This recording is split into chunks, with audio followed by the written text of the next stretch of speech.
Praise the Lord. Glory to God. Okay. Good afternoon. Sorry. Today we are late. Okay. Why? Because I finished the Home Free Japan. Just now, just now it finished. And we really thank God that it is indeed successful. Of course, God is the winner. And we thank the Lord for the powerful message of our Deputy Executive Minister, Bishop Jonathan Periol, and for all the, the bishops, for all the ministers, presbyters that supported the Home Free Global Crusade 15 Japan. Okay, so we thank the Lord also that a lot of people receive Jesus Christ as their Lord and Savior, and Japanese people. So actually it is like, what do you call this? You cannot breathe, di ka makahinga sa sobrang excitement. But really we thank the Lord for the success of the Home Free Global Crusade 15 Home Free Japan. Glory to God. Biyaya po talaga. Yan, ngayon nga lang natapos, kaya tayo late at tinapos ko talaga. So now, today is May 5, 2024. Let us pray. Father God in heaven, another Sunday that should be given to you, the honor, worship, praises that only belongs to you. We glorify your name. Thank you for the grace and mercy that you never fail to give us. Father God, forgive us. May we learn to accept our mistakes that we repeatedly committing every now and then. You are the God who never stop forgiving and accepting us. May we be humble enough to accept you as our Lord and Savior of our lives. We want to be called your sons and daughters. We want to be called your sons and daughters. Father God, we want to be called as your children. We do not want to be remain as prodigal sons and daughters. Please help us to swallow our pride and turn to you. Help us to remember always that we are weak. Apart from you, we cannot do anything. Help us, Father God, to stop being wicked and stubborn. Thank you for the unconditional love that we cannot reciprocate. Give us always the desire to listen to your word brought by your servants. We pray all of this in Jesus' mighty name. Amen. Glory to God. So, thank you again for all the people who supporting me, and by the grace of God, now I have this stream ads. Okay, I applied already, and I'm waiting for because they're going to review. Okay, so glory to God. Now we will greet happy birthday. Okay, happy birthday to Esteban, Brother Esteban Tenedero Romil. Happy birthday to Brother JP Serrano. Happy birthday to Christian Paul Gonzaga. Happy birthday to Patrick Ortega de Guzman. Happy birthday to Christian Paul Gonzaga, brother. And happy birthday to Sister Diane Sendanya. Happy birthday to Sister Marcel Alpas. And, okay, that's it. Happy birthday to all of you. And again, for those it's not in my friends list, today you're celebrating your birthday. Happy birthday. May God continue to bless you, to guide you, His Spirit be with you, and to also to bless your family as well. Okay, to God be the glory. God bless us all. Now we will, because I think this is quite long, but of course I will just read so that it will not, I will just go to my outline. I mentioned before, I am afraid of dogs. But again, whatever or whomever you are afraid at, God will use those things to overcome the fear. I'm afraid from brain operation. I had my right brain operation due to hemorrhagic stroke. I'm afraid going to jail. I sent myself to jail. Now I have Sky and Brownie and some newly born puppies. I said before, if I have extra money, I will buy food for them because sometimes they do not have food. And I did buy. So, now they have, extra food that if we don't have food to give to them, then we have the extra, this dry food. And I told so I brought I bought dry food for them. Now I told them, if by God's grace, I have more extra money, I will buy more food for them, dry and wet. Sometimes, they are my stress reliever. Sometimes they are most of the time, especially Sky, if you are, sometimes I'm thinking or I'm talking to her, because they said she is, okay? So Sky, my stress reliever, and some other in my story, the newly born puppies, glory to God. This morning, God put this in my mind. I am weak, we are weak. Unless God help us, we cannot do anything. That is why we always need to pray. That's why I told you, if I told God that if He wants to use me, God, please help me, because I have brain operation, half of my brain, you know what is in my brain, I forgot already. So, God is the one reminding me, because I told Him, you help me, if you want to use me, you help me. Okay, glory to God. So, He put this in my mind this morning. I gave birth to Julian, my blood pressure 230, 130. I asked my doctor, Doc, am I going to bring this out? And he said, yes, of course. We cannot do anything. Now 3 cm. So what I did, I think this one I cannot, I don't know in English. I search, I don't know. I think 2 or 3 iri, I really don't know. Okay. I cannot find in Google the English. Yung pag-ire, when you're going to give birth, or, yes, when you're going to give birth, iire ka para lumabas yung bata. So that the baby will come out, you need to ire. Unfortunately, okay, when she came out, had some infections, need to be hospitalized for 3 months, if I'm not mistaken.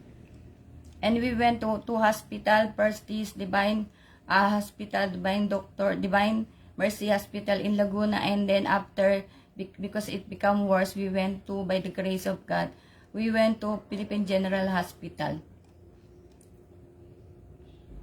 I left her, my daughter Julian, when she was 9 months.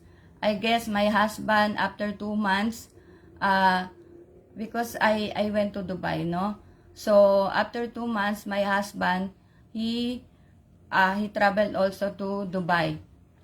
Because I told you, I applied for him in skills agency. One time, I think, when we both went on vacation, God just put incident, okay, that one, I told you, the one that God that put me in my mind, because my outline is just, like this. So, God put one incident in my mind, but dates, I really can't remember. My husband told me, Ma, ate will take Julian from us. Ampunin, my daughter Julian. I said, huh? Why not ask me? Okay? I told my husband, like, why didn't ask me first? Because I'm the mother, I should know. And I almost died giving birth to her. The 3 of them, Julian, Jaron, and Andrea. I am pre-eclampsia. Angelica, who died in my stomach, also with high blood pressure. So 8 months she died in my stomach. So I said no, because I said, what is that? It's like a puppy that, so easy to give, and I almost died. So I said no. I told my husband, I guess if you can't support, then I will be the one who will work. Because something like, he felt like, ang mahirap nang magpalaki, something like that. So I told him, if you cannot support, I will be the one to work, okay? And because my husband working in EPCO that time, earning 1,200 dirhams, but the way of God, it happened for a reason. Now, by the grace of God, they have Andre in their life. The one who wants to adopt my daughter Julian, my sister-in-law, and Kuya Edward. Now they have Andre, which is their own. Now, okay, they spend a lot on Andre, money on Andre, but he is their own flesh and blood. This is the way of God, you know, like, maybe you think that there's no way, but God, there is a way. If we will just, you know, we will just analyze the scenario that I didn't give my daughter Julian, but there is a way for them to have the children. Okay, so they are blessed now with their son Andre. When I gave birth to Jaron, I am the one who told my husband to resign from EPCO. And at that time, his company has problem. My husband company. Shout out to Joshua Austria. God bless you. Where am I? Yeah. I am the one who told my husband to resign from EPCO. And at that time, his company has problem. And when I saw Julian at 6, I guess one of us should be, I told my husband that one of us should be left in our children. And that is the time I rented an apartment for my husband and my 3 children. So he resigned to EPCO, and then they stayed in Laguna. I rented an apartment for my husband and my 3 children, Andrea, Jaron, and Julian. Because the house I took from Pag-ibig was not yet transferred to me. So I'm paying the 4,000 for the house, and I'm paying the Pag-ibig, and then their bills and everything. Okay. So when I came here August 6, 2022, just one day, the Spirit of God told me, I came here August 6, 2022, just one day. The Spirit of God told me when I was in Laguna, go to Pangasinan. God told me, go to Pangasinan. I saw my children, especially Julian. I asked my husband, Daddy, why Julian smell like that? Why she was like that? I knew from her, Julian, that her menstruation, you know, the monthly period. You know what they believe?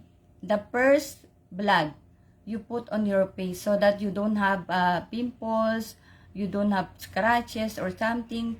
Shout out to Sister Melinda Abios Camilo Valdevieso. God bless. Thank you for supporting. So, I said no, do not do that. I bought her personal hygiene, shampoo, conditioner. I saw their attitudes, Julian and Jaron. I really praise and thank God. At least He gave me Jaron. I have someone here who knows the gospel of Jesus Christ. Glory to God. I told you, I rarely command my children. Napakabihira ko talaga mag-utos. Kung kaya ako na lang. There came a time I need help of Julian. My husband said, she is doing something. And I asked her, she's doing something. I asked Jaron, he told me, my husband, he is also doing something, helping his other father. Like, Julian is helping his father and Jaron is helping. So, he said, like, both of them are helping me. What do you want? Something like that. So, I asked Jaron, and then he said, I commanded him to do something. One morning, I asked Jaron, my husband said, inutusan ko. I told him to go to the to the store. And so I asked Julian. And then, my husband told me, what do you want from Julian? I said, I'm just going to, I think, ask something like this. And my husband told me, what about Jay? I said, Jaron, you asked him to do something. So I asked Julian because, you know, both of you, like you're asking Jaron, you're asking Julian. So if you're not asking, if Jaron is with you, then I will ask Julian. So at that time, Julian was sweeping outside. Nagwawalis. Sorry, my mouth is, you know, going somewhere again.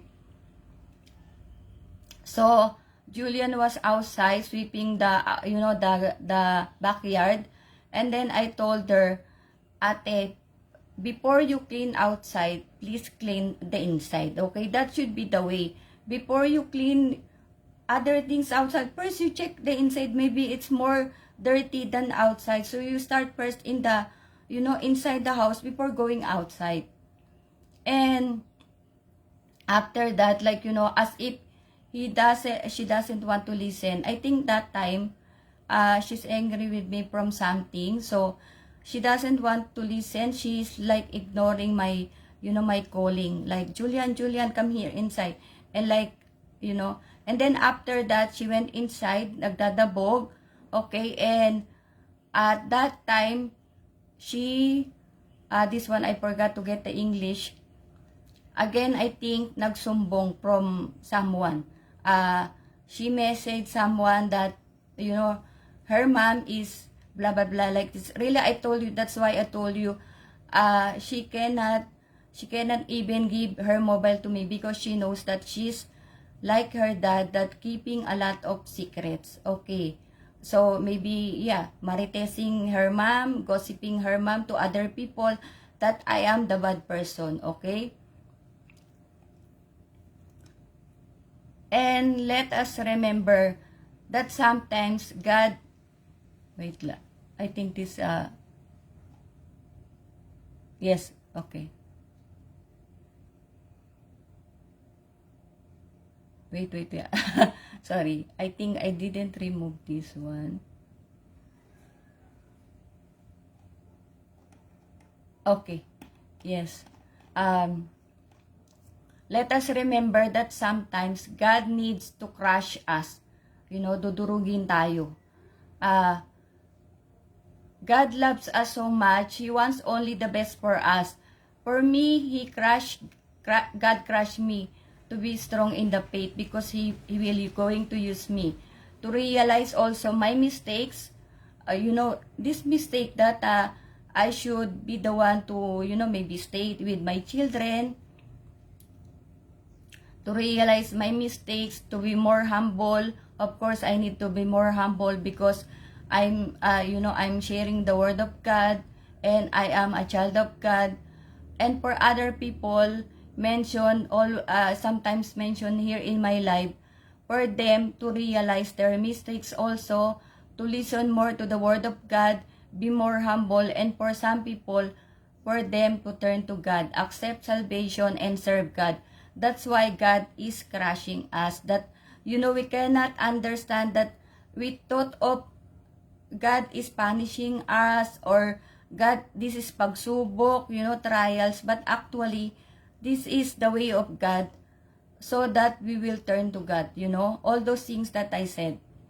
And another revelation to me today from God that is connected in Romans 12:19. I will read the Romans 12:19. Beloved, in ESV version, English Standard Version. Beloved, never avenge yourselves, but leave it to the wrath of God. For it is written, vengeance is mine, I will repay, says the Lord. In Tagalog, mga minamahal, huwag kayong maghihiganti, ipaibayan nyo iyon sa Diyos, sapagkat nasusulat, akin ng paghihiganti, ako ang gaganti, sabi ng Panginoon. We know, believers, that if you are a child of God, you are special to God. Again, I said in this verse, this is for all, okay? If any faithful servant of God is being betrayed, cheated, had done wrong by someone, God will be the one to avenge, maghihiganti for His faithful servant. God will punish the person itself who hurt His faithful servant, or can be the loved ones of that person who hurt His faithful servant, even if that is also a loved ones of His faithful servant. That is why we need to understand the Bible. God loves us so much. He does not want to punish us because of our sins, that we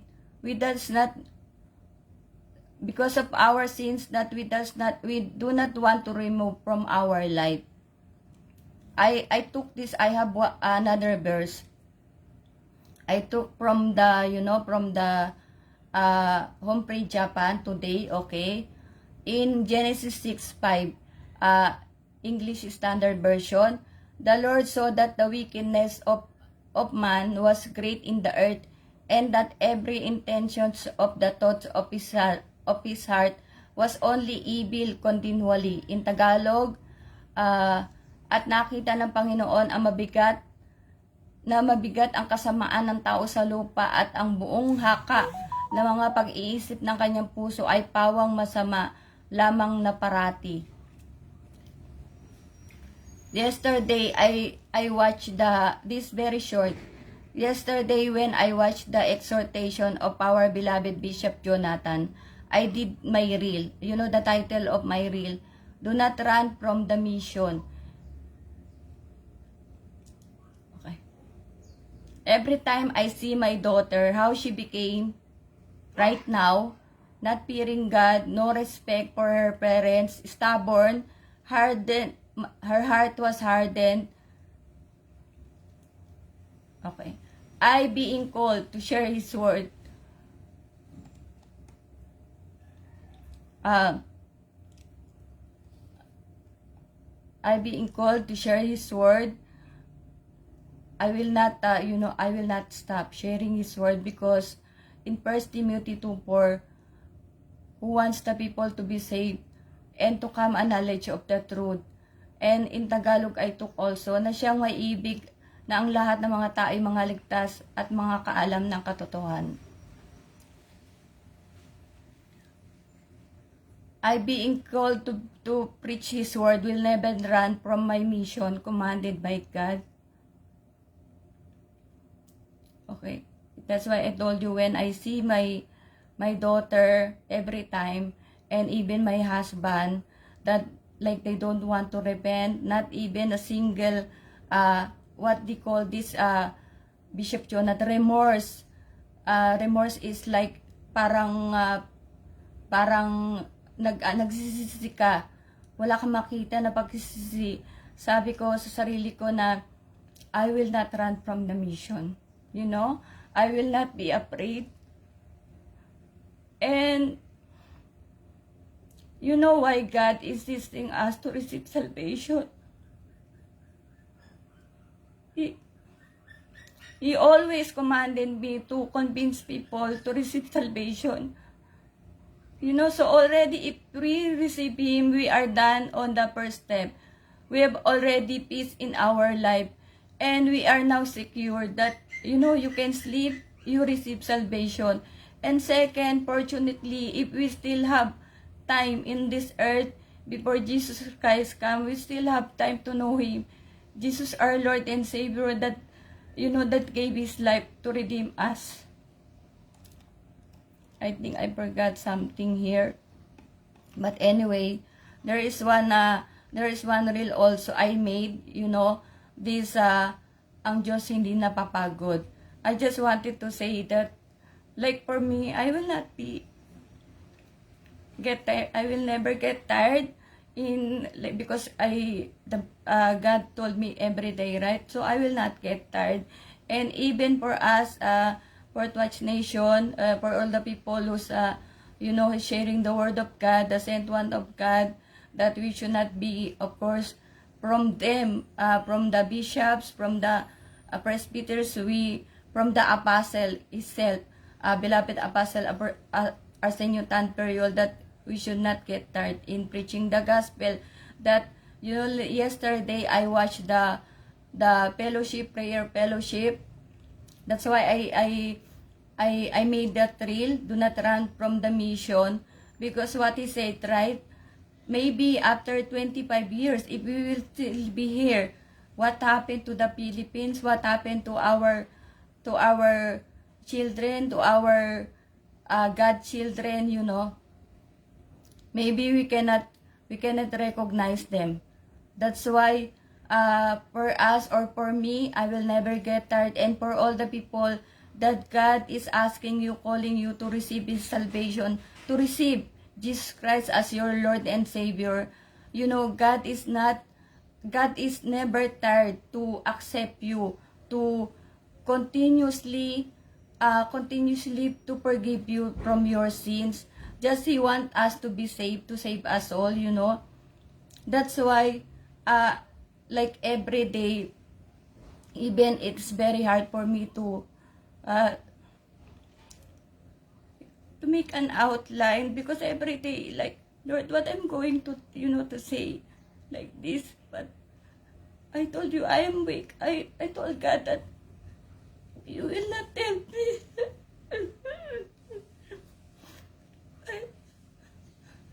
Anyway, God loves us so much. I hope that, these people, because I told my son Jeron, this, after that hombre in Japan, after that will be in the Gupan. I really don't know if I can go in CSI Stadia. But I told my son Jeron, you will go. Okay, you will go. And again, I'm calling you, Sunny J. God calling you also, Sunny J. Antonio, Kid Bart Antonio, Mirasol Antonio, Julian Rose Antonio, Gian Marco Antonio, to receive Jesus Christ as your Lord and Savior. Repent and be baptized. Turn back from your sins. Okay, you want peace, God will give you peace. And even the people here in the Gupan, I want to invite you.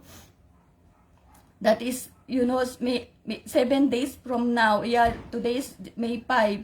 So that, we will have peace in our surroundings, in our family, in our life. Because you, as I mentioned in Romans 12:19, maybe you didn't notice the wrath of God, the wrath of, because you don't understand that one of your families is being punished by God because of the wickedness that we are doing in the people, in the faithful servant of God. Okay, so let us pray. Father God in heaven, thank you so much for today. This is your day, Lord, and we hope and pray that every Sunday people will get to use to go to your house of worship, to worship you in spirit and in truth. Let us make them remember that Sunday is for you, 6 days for us, and 1 day for you. Lord, thank you for the Home Free Japan, because again you made your Home Free victorious, Lord. Thank you for the life of our DM Bishop Jonathan Perion, for using him to save people, to save the world, Lord. Thank you so much for today. We pray all of this in Jesus' mighty name. Amen.